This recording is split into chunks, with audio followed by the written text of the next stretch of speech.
അങ്ങാടിയിൽ തോറ്റതിന് അമ്മയോട് ഇടത് എംപിമാരെ പരിഹസിച്ച കേന്ദ്രമന്ത്രി വി മുരളീധരൻ രംഗത്ത്. അദ്ദേഹം ഇന്ന് മാധ്യമങ്ങളെ കണ്ടു. തത്സമയ ദൃശ്യങ്ങളിലേക്ക്. ധനകാര്യമന്ത്രി നിർമ്മല സീതാരാമൻ ഇന്നലെ സഭയിൽ കേരളത്തിന് 2004 മുതൽ 14 വരെയും 14 മുതൽ 24 വരെയുള്ള കണക്കുകൾ താരതമ്യം ചെയ്തുകൊണ്ട് വിശദീകരണം നടത്തുകയുണ്ടായി. അവരുടെ ധനകാര്യ ബില്ലിന്റെ ചർച്ചയുടെ മറുപടി പ്രസംഗത്തിൽ വളരെ വ്യക്തമായിട്ട് ധനകാര്യമന്ത്രി പറഞ്ഞു, 2004 മുതൽ 14 വരെ കോൺഗ്രസ് ഭരിച്ചിരുന്ന UPA ഭരിച്ചിരുന്ന കാലഘട്ടം, ഇടതുപക്ഷത്തിന്റെ കൂടി പിന്തുണയോടുകൂടി ഭരിച്ചിരുന്ന കാലഘട്ടം, ആ കാലഘട്ടത്തിൽ കിട്ടിയതിന്റെ എത്രയോ ഇരട്ടി തുക 2014 മുതൽ 24 വരെയുള്ള കാലഘട്ടത്തിൽ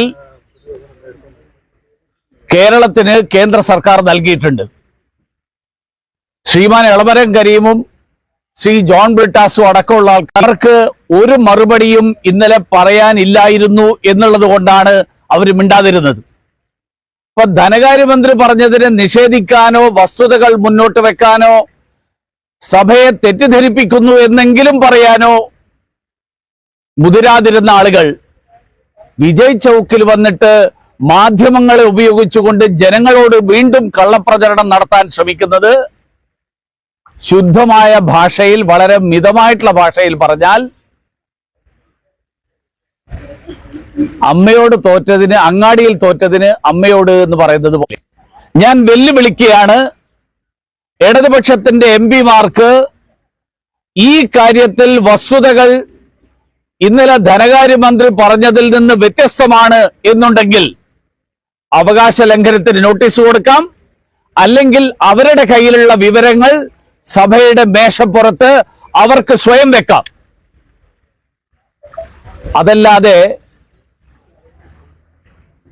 ജന്തർ മന്ദറിലും വിജയ് ചൗക്കിലുമൊക്കെ മാധ്യമങ്ങളുടെ മുന്നിൽ ഈ കള്ളപ്രചരണം നടത്തുന്ന പതിവ് പരിപാടി എഴുന്നേറ്റ് ചോദിച്ചത് നിങ്ങൾ നോക്ക്, അത് സഭയുടെ നടപടികൾ പരിശോധിച്ചാൽ അറിയാലോ.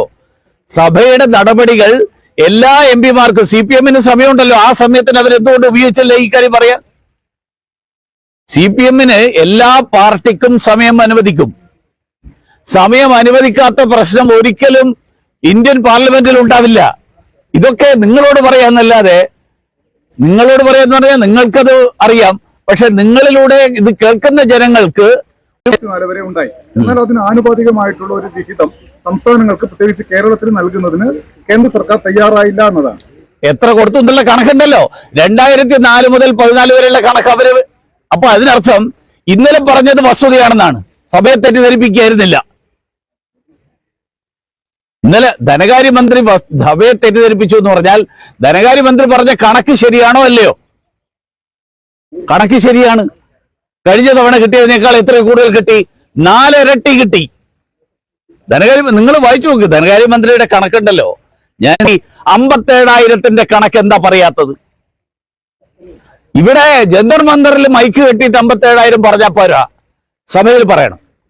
നിവേദനത്തിൽ എളമരം കരീം നേരിട്ട് കൊടുത്ത നിവേദനത്തിൽ 57,000-ന്റെ കണക്കില്ല. അപ്പൊ ഈ തുടർച്ചയായിട്ട് ജനങ്ങളെ ഇങ്ങനെ കള്ളം പറഞ്ഞ് ജനങ്ങൾ അത് ബോധ്യമാകുന്നതാണ്. 750 കോടിയുടെ കണക്കിന്റെ വിശദീകരണം എന്താ ബാലഗോപാൽ പറയാത്തത്? UGC ശമ്പള പരിഷ്കരണത്തിന്റെ കുടിശ്ശിക കിട്ടാനുണ്ട് എന്ന് പറയുന്ന ഈ UGC പുതുക്കിയ നിരക്കിനനുസരിച്ചിട്ട് പണം കിട്ടിയിട്ടുണ്ടോ ഇല്ലയോ എന്നുള്ളത് 10 ചോദ്യം ഞാൻ ചോദിച്ചതിന് ഒരെണ്ണത്തിന് മറുപടി പറഞ്ഞിട്ടില്ല. അതിനർത്ഥം എന്താ? അവർക്ക് ഉത്തരവില്ല. പകരം ഇവിടെ വന്നിട്ട് പുതിയ ചില കാര്യങ്ങൾ പറയുകയാണ്, അത്രേ ഉള്ളൂ. ധനകാര്യമന്ത്രി സഭയെ തെറ്റിദ്ധരിപ്പിക്കുന്നു. സഭയെ തെറ്റിദ്ധരിപ്പിക്കാൻ, വാസ്തവത്തിൽ സഭയെ തെറ്റിദ്ധരിപ്പിക്കുന്നത് ബാലഗോപാല. അതുകൊണ്ടാണ് കോൺഗ്രസ്സുകാരും മിണ്ടാതിരിക്കുന്നത്. ഈ പച്ചക്കള്ളം പറയൽ ഇനിയെങ്കിലും അവസാനിപ്പിക്കും.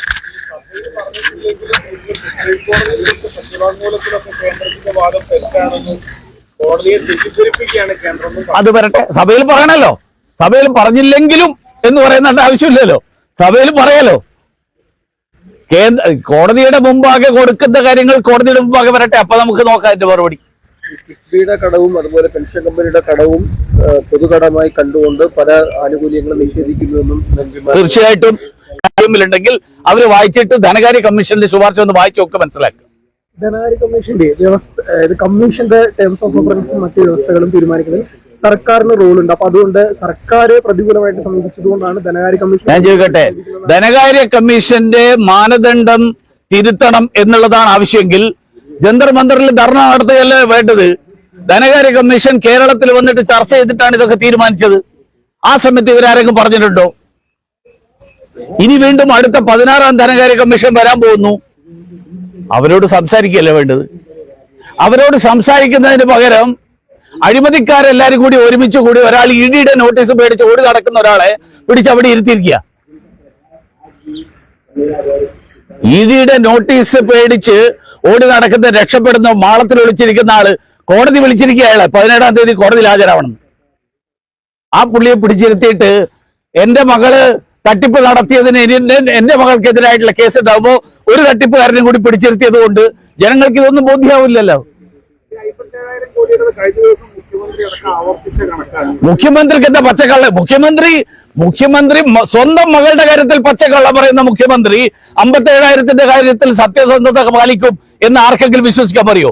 സ്വന്തം മകള് എന്ത് സേവനം നടത്തിയതിനാണ് ഈ 1.25 കോടി എന്ന് കിട്ടിയത് എന്ന് ഇന്ന് വരെ എന്താ മുഖ്യമന്ത്രി മിണ്ടാത്തത്? 1.25 കോടി എന്ത് സേവനം നൽകിയതിനാണ്? മാത്രമല്ല, കഴിഞ്ഞ ദിവസം ഞാൻ വേറെ കാര്യം പറഞ്ഞു. CBI അന്വേഷണത്തിന് കർണാടക സർക്കാർ ശുപാർശ ചെയ്യാത്തത് എന്താണെന്ന്. ഇപ്പൊ എക്സാലോജിക്ക് പോയിരിക്കുന്ന എവിടെയാ? കർണാടക കോടതിയിൽ. അന്ന് VD സതീശൻ പറഞ്ഞത് കർണാടകത്തിലല്ല, ഇത് കേരളത്തിലാണ് നടക്കേണ്ടതാണ്. കർണാടകത്തിൽ ബാംഗ്ലൂരാണ് ഈ കമ്പനി. VD സതീശന്റെ പാർട്ടി, VD സതീശനും പിണറായിയും തമ്മിലുള്ള ധാരണ, ആ ധാരണ പുറത്തു വരാതിരിക്കാൻ വേണ്ടിയിട്ടുള്ള പല നാടകങ്ങൾ നടക്കുന്നുണ്ട്. അതിലൊരു നാടകത്തിന്റെ ഭാഗമാണ് ഇതും. ഇന്നലത്തെ കേരളത്തിന്റെ സമരം വിജയമായിരുന്നു വിലയിരുന്നത്. കാരണം പ്രതിപക്ഷം എന്തടിസ്ഥാനത്തിൽ 2 മുഖ്യമന്ത്രിമാർ, അതുകൊണ്ട് കള്ളന്മാര് 4 പേര് വന്നിരുന്നാലും അത് വിജയാവോ? 4 തട്ടിപ്പുകാര് 1.25 കോടിയുടെ 1.25 കോടിയുടെ കൈക്കൂലി കേസ്, ആ കൈക്കൂലി കേസ് നേരിടുന്ന ഒരു മകളുടെ അച്ഛൻ മുഖ്യമന്ത്രിയായിട്ട് ഇരുന്നിട്ട് ആ കൈക്കൂലിയെ ന്യായീകരിക്കാൻ പോലും പറ്റാത്ത ഒരാൾ വന്നിരുന്ന് മദ്യവ്യാപാരത്തിൽ കോടികൾ തട്ടിപ്പ് നടത്തിയ വേറൊരു മുഖ്യമന്ത്രിയെ പിടിച്ച് കൂടിയിരുത്തി കഴിഞ്ഞാൽ അത് വിജയമാകുമെന്ന അടിസ്ഥാനം എന്താ? വിജയമാകുന്നത് അവര് പറയുന്ന കാര്യങ്ങൾ വസ്തുതയാവുമ്പോഴാണ് വിജയമാകുന്നത്. ആ വസ്തുത സഭയിൽ തെളിയിക്കാൻ പറ്റിയിട്ടില്ല. സുപ്രീം കോടതിയിൽ വരട്ടെ, അപ്പൊ അവിടെ നോക്കാലോ. നമ്മുടെ ധനകാര്യമന്ത്രി കേരളത്തിൽ പോയി പറഞ്ഞിട്ടുണ്ട്. സുപ്രീം കോടതിയിൽ വരട്ടെ, സ്വാഗതം ചെയ്യുന്നു. അല്ലെന്ന് മുഖ്യമന്ത്രി എന്തെങ്കിലും പറഞ്ഞിട്ടുണ്ടോ? മുഖ്യമന്ത്രിയോട് നിങ്ങൾ ആരെങ്കിലും കണക്ക് ചോദിച്ചിട്ടുണ്ടെങ്കിൽ ഞാൻ കേട്ടത് മുഖ്യമന്ത്രി മൈക്ക് ബാലഗോപാലിന് നീട്ടിവെച്ച് കൊടുക്കുന്നതെന്നാണ്. മുഖ്യമന്ത്രിക്ക് ധനകാര്യത്തെ കുറിച്ച് ഒന്നും പറയാൻ അറിയില്ല. ബാലഗോപാലാണെങ്കിൽ GST കണക്കിനെ കുറിച്ച് മുഖ്യമന്ത്രിക്ക് മനസ്സിലാകാത്ത എന്തൊക്കെയോ കാര്യങ്ങൾ പറഞ്ഞു. മുഖ്യമന്ത്രിക്ക് മനസ്സിലായിട്ടില്ല, ബാലഗോപാലിന് മനസ്സിലായിട്ടില്ല. ഇതുപോലെയുള്ള തട്ടിപ്പ് ഈ കേരളത്തിലെ ജനങ്ങളെ മുഴുവൻ എക്കാലവും പറഞ്ഞു പറ്റിക്കാൻ പറ്റുമെന്ന് വിചാരിക്കുന്നുണ്ടെങ്കിൽ കേരളത്തിലെ ജനങ്ങൾ അത്ര വിഡ്ഢികളല്ല എന്നേ എനിക്ക് പറയാം. ഇപ്പോഴേ നമ്മുടെ ഈ കർണാടക ഒരു സജഷൻ വെച്ചു, ഈ സൗത്ത് ഇന്ത്യൻ സംസ്ഥാനങ്ങൾ ഈ നികുതി വിഹിതം ഫണ്ട് ലഭിക്കാത്ത സൗത്ത് ഇന്ത്യൻ സംസ്ഥാനങ്ങളുടെ ഒരു കൂട്ടായ്മ വേണമെന്ന് KN ബാലഗോപാൽ അതിനോട് അനുകൂലമായിട്ട് പ്രതികരിച്ചു. അല്ല, രാജ്യാന്തര ദേശീയ തലത്തിൽ തന്നെ പാൻ ഇന്ത്യ ലെവലിൽ തന്നെ ഇത്തരത്തിൽ പ്രതിപക്ഷ പാർട്ടികളുടെ കേന്ദ്ര ഫണ്ട് ലഭിക്കാത്ത സംസ്ഥാനങ്ങളുടെ ഒരു കൂട്ടായ്മ ഉണ്ടാക്കണം. കർണാടകത്തിന്റെ കണക്ക് മിനിയാന്ന് ധനകാര്യമന്ത്രി പറഞ്ഞല്ലോ.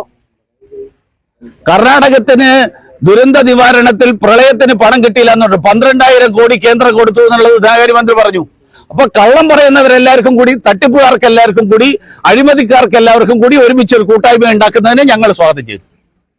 കേരളത്തിലെ പ്രതിപക്ഷ നേതാവ് പറയുന്നത് കേരളവും കേന്ദ്രവും തമ്മിലുള്ള ഒത്തുതീർപ്പിന്റെ ഇടനിലക്കാരനാണ് കേന്ദ്രമന്ത്രി PM മുരളീധരൻ. രാത്രിയാകുമ്പോൾ ഞാൻ പറഞ്ഞല്ലോ, ഏതെങ്കിലും ഒരു ദിവസം രാത്രി സതീശൻ അവിടെ രാത്രി കൂടെ ഉണ്ടായിരുന്നത് കൊണ്ടാണോ സതീശൻ അത് മനസ്സിലായതാണ്.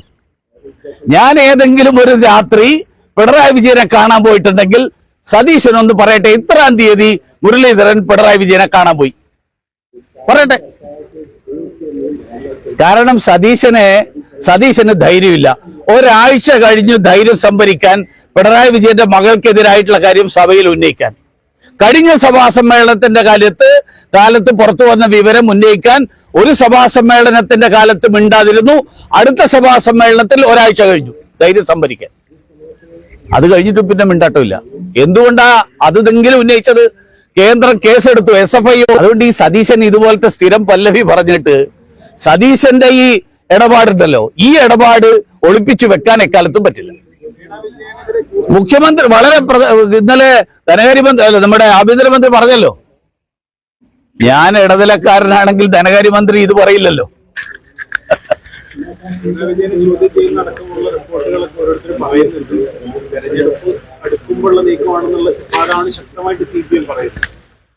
CPM-ന് തെരഞ്ഞെടുപ്പിനെ നേരിടാൻ CPM 2016 പറഞ്ഞത് ഇടതുപക്ഷം വരും, എല്ലാം ശരിയാവുന്നതാണ്. ഈ ശരിയായത് എന്തൊക്കെയാണെന്ന് 8 കൊല്ലം കൊണ്ട് എന്ന് പറയാൻ ഒന്നുമില്ലാത്തത് കൊണ്ട് കേന്ദ്രത്തിനെതിരായിട്ടുള്ള ആരോപണങ്ങളുമായിട്ട് ഇറങ്ങുന്നു. അല്ലെങ്കിൽ ഒറ്റ ചോദ്യത്തിന് മറുപടി മുഖ്യമന്ത്രി പറയട്ടെ. ഈ ചോദ്യം ചെയ്യലൊക്കെ അവസാനിക്കും. എന്താ? 1.25 കോടി കൊടുത്തത് എന്തിനാണ് വാങ്ങിയത്? കൊടുത്ത കമ്പനിക്കും പറയാൻ പറ്റിയില്ല, വാങ്ങിയ മുഖ്യമന്ത്രിയുടെ മകൾക്കും ഈ 1.25 കോടി ഇടപാട് എന്ത് സേവനത്തിലാണെന്ന് ഇതുവരെ പറയാൻ പറ്റിയില്ല. അതോടുകൂടി പ്രശ്നം തീരുമല്ലോ. അത് പറയാൻ ഇതുവരെ പറ്റാത്തത് കൊണ്ടാണ് ഈ നോട്ടീസൊക്കെ വരുന്നത്. ഒരു മലയാളിക്ക് ദക്ഷിണേന്ത്യയിൽ നിന്നുള്ള ശ്രീ PV നരസിംഹറാവു, മുൻ പ്രധാനമന്ത്രി, ഇവർക്കെല്ലാവർക്കും ഭാരതരത്ന കൊടുക്കാൻ നരേന്ദ്രമോദി സർക്കാർ തീരുമാനമെടുത്തു എന്നുള്ളത് തന്നെ നരേന്ദ്രമോദി സർക്കാർ ഇതുപോലെയുള്ള കാര്യങ്ങൾ തീരുമാനിക്കുന്നത് അവരുടെ രാഷ്ട്രീയ ചായ്വ് നോക്കിയിട്ടല്ല, അവരേത് സംസ്ഥാനത്ത് നിന്ന് ജനിച്ചതാണെന്ന് നോക്കിയിട്ടല്ല, പകരം അവരർഹിക്കുന്നവരാണ് എന്നുള്ളതുകൊണ്ടാണ്. ലോക്സഭാ തെരഞ്ഞെടുപ്പിന് മുമ്പ് പ്രഖ്യാപിക്കാൻ പാടില്ല എന്ന് ജനുവരി 26-ാം തീയതി ലോക്സഭാ തെരഞ്ഞെടുപ്പ് അതിന് ശേഷം. പിന്നെ ലോക്സഭാ തെരഞ്ഞെടുപ്പ് സമയം ഉണ്ടല്ലോ.